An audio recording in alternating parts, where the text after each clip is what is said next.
Sit. Good. We only say the commands one time. Look at what's going to happen here. They're moving these carts, see behind us, and she's in a sit stay. I didn't know that was going to happen. But I grab my rewards and keeping the leash loose. See, never restraining her. You just put your hand down with the rewards. That will desensitize her to that occurrence so that it enables her to stay in her sit stay. Also, it helps her deal with the stress of having the noise or something happen behind her. And every time you do this, she gets a little bit more immunity to a situation like that. Okay. Sit. Good. We only say the commands once. Stay is built into sit, so we don't have to say stay because sit means to stay there until you're released. Instead of saying stay, so we have a person approaching.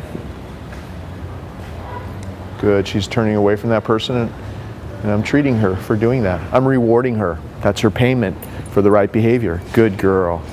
This will happen here because we're out in public, but that's why we're doing this here, so you can see her doing her commands in a real life situation. So we're teaching her to wait for the release command instead of saying stay, stay, stay all the time. We don't have to even say that. We just teach her that she's going to wait and sit until she's released. Good. I'm just rewarding her for doing the right thing. When she stays there, when a distraction passes by, and go back and reward her. If she did not sit the first time I told her, I would not repeat it.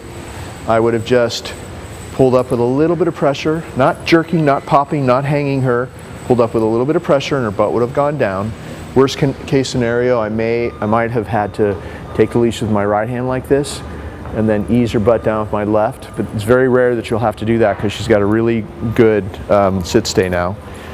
Just make sure that you don't repeat the command, because if you start repeating the commands, she'll start to not take you seriously. The pattern that we've set in there is that she hears it once and she ends up there.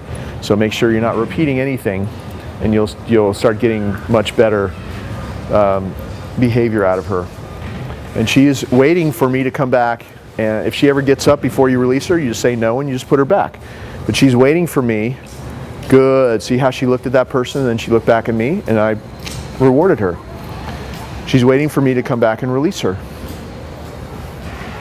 So I'm coming back next to her and I'm going to pat my leg and say, okay.